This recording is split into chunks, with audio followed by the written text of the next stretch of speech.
My people of Norcalpa, we are here. We are here for one purpose. These scumbags, common, sons of bitches, are charging quota, extorting, charging quota to people. From work to public transportation. It's because of the gangs. They don't stop, only in their country, but even with Mexico. They confront each other, and it wasn't against the civilian police, but against one of the strongest groups within the nation, the Texas Rangers, an organization that decades ago hated gangs and that in the present century had to fight to the death against the worst in all of Latin America. But how did it all end? Stay until the end of the video and discover the history of the Texas Rangers. The Rangers date back to 1823 when Stephen F. Austin, known as the Father of Texas, requested the help of a group of men, expert in tracking and combat to protect the settlers who were settling on the eve of the war. In the lands of Texas, this small group, initially known as the Rangers, from the Spanish term for trackers, soon became the first incarnation of the Texas Rangers. At first, the Rangers were little more than volunteers recruited from among settlers and local communities. However, their ability to track criminals and maintain peace on the frontier quickly gained recognition and respect.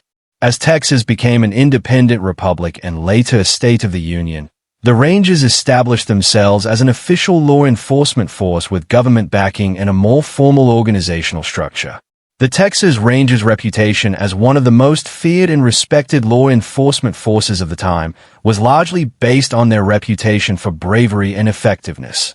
The Rangers faced extraordinary challenges in a hostile and dangerous environment where criminals and outlaws were rife and the law often prevailed. However, through their relentless determination and ability to work under difficult conditions, the Rangers managed to maintain peace and security in the borderlands. One of the highlights of the Texas Rangers' history was their role in fighting the bandits and outlaws infesting the Texas-Mexico border. They were known for their ability to drag criminals across vast territories and their willingness to engage them in close combat.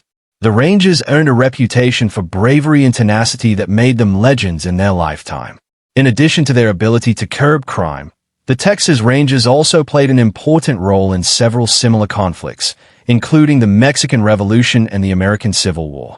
Their combat prowess and loyalty to the cause made them an invaluable force on the battlefield, where they often served a crucial role in the victory over the years. The Texas Rangers have gone through many transformations and faced many challenges, but their legacy as one of the most feared and respected police forces in American history endures to this day. To obtain this information, we must go back to 2016. The Barrio 18 gang, which had maintained its presence in the region over the years, had grown in power and ferocity, challenging local authorities and sowing terror among the population. The Texas Rangers, for their part, remained a respected and feared force, but faced new challenges. In a modern, changing world with limited resources and an increasingly sophisticated threat from Barrio 18, the Rangers were forced to adapt and respond decisively to the confrontation between the Texas Rangers and Barrio 18 in 2016. 2016 was triggered by a series of violent incidents that culminated in large-scale clashes in the streets of the border city. With modern tactics and weapons, the Barrio 18 had managed to hold off local authorities for months, but the Rangers were determined to end their reign of terror. The ensuing battle was intense and brutal, with both sides suffering significant casualties. However, the Texas Rangers ultimately managed to defeat the Barrio 18 and restore order to the region. The victory was celebrated by the local community, which had lived in fear for too long. Despite the victory, the 2016 battle between the Texas Rangers and the Barrio 18 left deep scars on both sides. The Rangers, although victorious, lost several of their brave men in the fight, while the Barrio 18 suffered a devastating blow that weakened its influence in the region. The worst blow of the raid took place in the remote border town of Redwood, where the Rangers had a key base of operations for their activities. In the region, the 18th Ward had been observing the base for weeks, studying the Rangers' patrol patterns and looking for an opportunity to attack. On the night of the attack, a group of armed men from the 18th Ward stealthily infiltrated the Ranger base, taking advantage of a momentary lapse in attention on the part of the guard. Once inside, the criminals proceeded to wreak havoc and destruction, firing indiscriminately and causing total confusion. The Rangers, surprised by the audacity and ferocity of the attack, fought valiantly to defend their base. However, they were at a clear disadvantage, as the 18th Ward had carefully planned the attack and managed to infiltrate their ranks undetected. The ensuing battle was fierce and bloody, with both sides suffering significant losses. The Rangers, though brave and determined, were overwhelmed by the 18th Ward's numerical and tactical superiority. As the night progressed, the Ranger base was reduced to rubble with many of its men wounded or killed in the confrontation. Finally, Barrio 18 achieved its objective and withdrew from the Ranger base, leaving behind a trail of destruction and devastation. The Rangers, devastated by the magnitude of the blow and the loss of their comrades, were forced to regroup and reconsider their strategies in the fight against Barrio 18. What were the main motives of the gangs in wanting to have territorial control?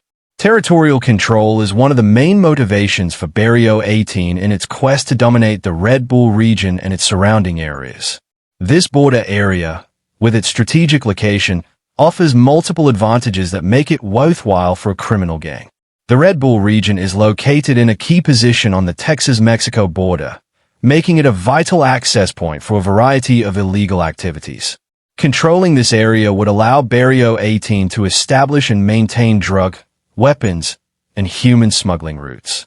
The border, often difficult to patrol due to its length and rugged terrain, offers numerous opportunities to move illicit goods without being detected by authorities. Furthermore, the region is a crucial corridor for drug trafficking into the United States. Demand for drugs in U.S. markets is high, and having control over such an important smuggling route would ensure a steady flow of revenue for the gang. Territorial control would also allow the Barrio 18 to establish distribution points in the region, facilitating the supply of drugs to nearby cities and increasing its influence in drug trafficking. The ability to control a territory also has implications for the security of the Barrio 18's operations in a region. Under its control, the gang could operate with greater freedom and less fear of law enforcement interventions. They could establish secure bases and reduce the number of weapons and drug stores, the risk of police ambushes, and better coordinate their criminal activities. Territorial control also allows the gang to monitor the movements of authorities and anticipate their actions, which provides a significant tactical advantage. Territorial dominance also contributes to the Barrio 18's ability to expand and strengthen its organization by securing an area. The gang can consolidate its power and use it as a base to expand into other regions. Influence in a strategic area like Redwood can also serve as a show of force, attracting new recruits and deterring economic influence. Economic influence is another key motivation behind the Barrio 18's desire to control the Redwood region. The local economy, both legitimate and illegitimate, offers numerous opportunities to generate revenue and finance the gang's operations. One of the main sources of income for the Barrio 18 is extortion. By controlling the region, the gang is also a key driver. The gang can impose taxes on local merchants, forcing them to pay protection money. This type of extortion is a common practice among criminal organizations and can generate a significant amount of money. Controlling the local economy allows the Barrio 18 to influence commercial activities and take a share of the profits earned by legitimate businesses. Drug trafficking is another important source of income for the Barrio 18. Controlling the Redwood region facilitates the movement of drugs across the border and their distribution. In nearby cities, the gang can establish sales points and control the drug market in the region, ensuring a steady flow of income. Control of the region also allows the gang to negotiate with other criminals and establish strategic alliances that can further increase their economic benefits. Arms trafficking is another lucrative activity that can be facilitated by territorial control. The border region offers opportunities for smuggling weapons into and out of Mexico, and controlling this route can generate additional income for the gang. Weapons are a valuable resource for any criminal organization, and having access to a steady supply strengthens the Barrio 18's ability to carry out its operations and defend its territory. Number 3. Power and dominance. The desire for power and dominance is a central motivation for the Barrio 18 in the world of organized crime. Demonstrating strength and the ability to control key territories is essential for maintaining the gang's reputation and authority. The gang constantly seeks to consolidate, expand its power, and control the Redwood region is an important step in that direction. Dominance manifests itself in several ways. First, control of a territory allows the gang to exercise authority and make decisions that directly affect the lives of people in that region. This may include imposing laws, and rules punish those who oppose and reward those who cooperate. This ability to govern an area is a clear demonstration of power and send a message to other criminal organizations that Barrio 18 is a force to be reckoned with. Furthermore, power and dominance are fundamental to the gang's internal structure. Controlling a territory strengthens cohesion and loyalty within the organization. Gang members benefit directly from the economic opportunities and protection that territorial control offers, which reinforces their commitment to the organization. It also allows the gang to maintain internal order by disciplining members and ensuring that everyone follows the rules and objectives set by the leaders. The desire for power and dominance is also linked to the gang's need to maintain and expand its influence in the world of organized crime. Reputation is crucial. A group can demonstrate its ability to control a territory and challenge others. Local authorities and other criminal gangs are more likely to be respected and feared. This reputation for power can attract new recruits and allies, further strengthening the gang's position. Territorial dominance also provides the gang with a secure base of operations.